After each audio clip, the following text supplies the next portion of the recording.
খুলনা মহানগরের একটি ক্লিনিকে 4 দিন বয়সী নবজাতক চুরি হওয়ার ঘটনা ঘটেছে। ঠিক সকালের দুপুরের কিছুটা পরে এই 4 দিন বয়সী নবজাতক তাকে আসলে চুরি করে নিয়ে যাওয়ার ঘটনা এসএসসি ক্যামেরা ফুটেজে তেমনটি দেখার দাবি করেছে তারা। আমরা নগরের যে ড্যাপস রয়েছে সেখানে রয়েছে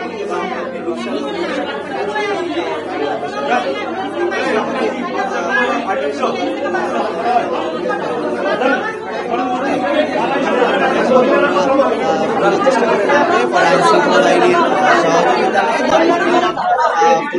পুলিশের পক্ষ থেকে আসা হয়েছে হাসপাতালের চেক করার মাধ্যমে এই যে বাচ্চাটি কিভাবে হারিয়ে গেল বা তারা নিয়ে গেছে সেই ঘটনা উদ্ঘাটনের চেষ্টা করছেন। আমরা এখন দোতলায় রয়েছে, আমরা তিনতলাতে দেখতে চাই যে কেবিন নবজাতক শিশুটি নিয়েছিল সে যার সেখান থেকে নিয়ে যাওয়া হয়েছে বলে তারা বলছে।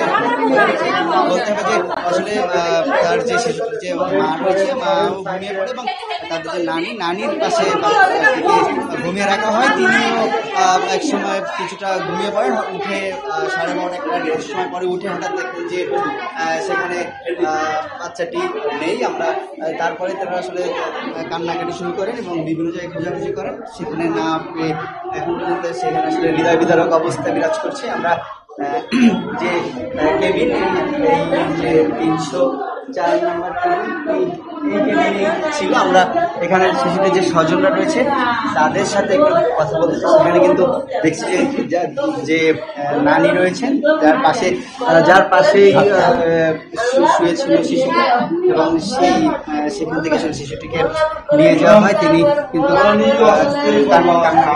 করছেন জানি করছেন যে শিশুটিকে যেন ফিরে পাওয়ার জন্য দেওয়া হয়েছে। আমরা একটু কথা বলতে চাই যে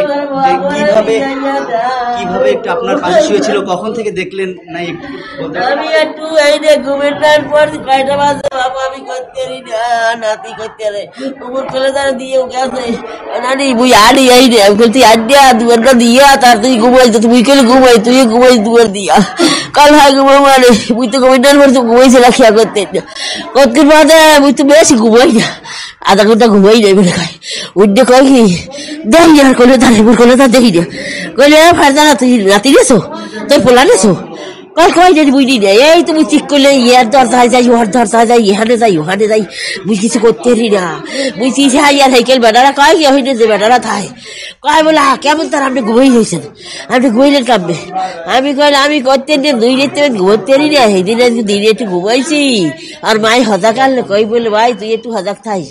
আমরা শুনছিলাম তিনি বলছেন আমরা একটু যে সন্তানের হারিয়ে গেছে তার বাবার সাথে কথা বলতে চাই। তিনি একটি ইলেকট্রনিক্সের প্রতিষ্ঠানে চাকরি করেন এবং মোংলা সিগন্যাল টাওয়ারে আসলে তার বাসা। আমরা একটু শুনতে চাই যে আপনি কি শুনলেন বা কখন থেকে?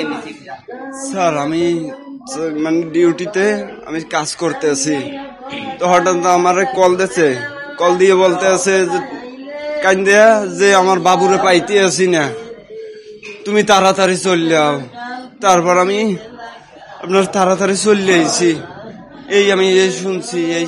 তারপর আমি স্যার করে কল দিছি, আপনাদের 999 কল দিছি। ভিডিও কলে আমার কাছে আছে, আমি একটু দেখতেছি।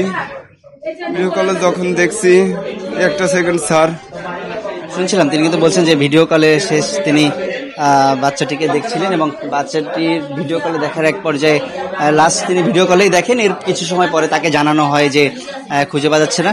আপনি লাস্ট দেখার পরে স্যার আমি তো দেখতেছি যে আমার ওয়াইফের বলতেছে দুধ খাওয়াবে, তা বলতেছে যে এখন রাখো তাইলে। তা আমি বলছি যে আচ্ছা ঠিক আছে তাইলে খাওয়াই ই করো।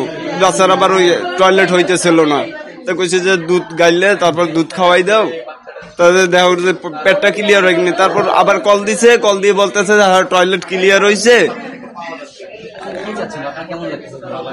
ভাই এটা কি বুঝেই বলার মতো ব্যাপার বলেন? আমার কষ্টটা আমি বুঝতেছি ভাই, এটা কি কিভাবে আমার কলজে না কলজাটা তো আমার ভাই। আমরা দেখছি এখানে আইন শৃঙ্খলা রক্ষাকারী বাহিনীর সদস্যরা রয়েছেন, তারা এসেছেন, তারা স্বজনদের সাথে কথা বলেছেন। আমরা একটু যে শিশুটি হারিয়ে গেছে তার মায়ের সাথে কথা বলতে চাই। আমরা একটু সর্বশেষ আপনি কি অবস্থায় ছিলেন বা কখন আপনি দেখলেন নেই? আমি 11:30 বাজে বাবুরে দেখতে ঘুম পাড়াই থুইছি। ঘুম পাড়াই থুইবার নার্স আমার ঔষধ দিচ্ছে যে 12টা বাজে এই ওষুধটা খাবা। আমি ওষুধটা রাখতে এই জায়গায় শুইছি, তখন 11:30 বাজে। পরে আমি ঘুম পড়ে গেছি, আমার নানি 12:30টার দিকে উঠে কইতেছে বাবুরে দেখি না, বাবু কই তোর কাছে? আমি কই না আমার কাছে নাই। পরে হে খোঁজতে আছে, কানতে আছে, আমি সবাই ফোন টোন দিছি, তো খোঁজাখুঁজি করতে আছে। পরে পুলিশরে নাকি জানাইছে, পুলিশ সেনাবাহিনী সবাই আইছে নাকি। আমি চাই আমার বাচ্চারে আমার কোলে ফিরেই দিক, সেই নিয়ে থাকুক। আমার প্রথম বাবু নষ্ট হয়ে গেছে, দ্বিতীয়টা হইয়ে পরে মারা গেছে, এটা আমার 3 নাম্বার বাবু। আমরা একটু যে বাবুটা আছে তার মামার সাথে আপনি সম্পর্কে মামা হন, আমরা সে সময় শুনছিলাম। একটু জানতে চাই যে মানে আপনি কি দেখলেন বা হসপিটাল কর্তৃপক্ষের সাথে আপনাদের কি কথা হয়েছে, সিসি ফুটেজ আপনারা দেখতে পেরেছেন কিনা? জি ধন্যবাদ। আমার বোন আমাদেরকে 12:30টার সময় কল দেয়, বাচ্চা পাওয়া যাচ্ছে না। আমরা তৎক্ষণাৎ বাসা থেকে এসে হাসপাতালের কর্তৃপক্ষের সাথে কথা বলি। আমরা প্রথমেই শুরুতেই ফুটেজ দেখতে চাই। তারা বলে যাকে দিয়ে আমরা ফুটেজ দেখাবো উনি হসপিটালে নেই, উনি আসলে আমরা দেখাবো। এই বলে আমরা যখন নিচে ডাক্তারদের সাথে কথা বলতে গেছি, হাসপাতালের কর্তৃপক্ষের সাথে কথা বলতে গেছি, তখন তারা রুম তালা মেরে চলে যায় এবং 1 থেকে 1.5 ঘন্টার ভিতরে তাদের কোনো দেখা আমরা পাইনি। তখন আমরা যখন প্রশাসনকে খবর দিয়ে প্রশাসন আনি, তারপরে ওনারা আসছে। আমরা হাসপাতাল কর্তৃপক্ষের কাছে জানতে চাই কেন তাদের এই অবস্থান, তারা কেন আমাদেরকে ফুটেজ না দেখিয়ে তালা মেরে চলে গেছে। আমাদের সন্দেহ প্রশাসন অবশ্যই জড়িত। এটা তো সরকারি হাসপাতাল না যে হাসপাতাল কর্তৃপক্ষ, এটা তো সরকারি হাসপাতাল নয় যে আসলো যার মনে চাইলো একটা জিনিস নিয়ে চলে গেল। এটা একটা ক্লিনিক, এইখানে কেন কর্তৃপক্ষের এই অবস্থান? এবং আমরা বারবার ফুটেজ দেখতে যাচ্ছি, তারা আমাদেরকে দেখাতে চাচ্ছে না। আমরা যখন প্রশাসনকে খবর দিচ্ছি তখনই তারা দেখাতে ইচ্ছা পোষণ করছে বা বাধ্য হয়ে আমাদেরকে ফুটেজটা দেখাচ্ছে, তা না হলে ওনারা দেখাতো না। ফুটেজে দেখা যাচ্ছে একজন মহিলা, উনি উপরে গেছে 2 তলা থেকে। উনি এই হাসপাতালে যতদিন আছে এর ভিতরে উনি উপরে যায়নি। হাসপাতালে যারা আয়ার কাজ করে তাদের মুখের কথা যে তিনি উপরে যায়নি, তারও অপারেশন হয়েছে। এতদিনের ভিতর আজকেরা এসে সকালে উপরে গেছে, তার 2-3 ঘন্টার উপরে তিনি উপরেই ছিল। উপরে যখন গেছে তখন তার কাছে কিছু ছিল না, কিন্তু উপর থেকে সে যখন নিচে নামতেছে তখন তার কাছে একটা বাচ্চা। এই বাচ্চা ওর কোথায় পেল এটা আমরা জানতে চাই। এবং হাসপাতালের কর্তৃপক্ষ, আমি আবার বলি, হাসপাতাল কর্তৃপক্ষের কেন এমন অবস্থান? হাসপাতাল কর্তৃপক্ষ অবশ্যই এই ঘটনার সাথে জড়িত। আমরা অনতিবিলম্বে আমাদের বাচ্চা চাই। যদি আমাদের বাচ্চা তারা ফিরিয়ে দেয়, আমরা তাদের সাথে কোনো হাঙ্গা ঠান্ডা বা কোনো ঝামেলা আমরা করবো না। আমরা আমাদের বাচ্চা নিয়েই আমরা চলে যাব। ধন্যবাদ। শুনছিলাম যে বলছিলেন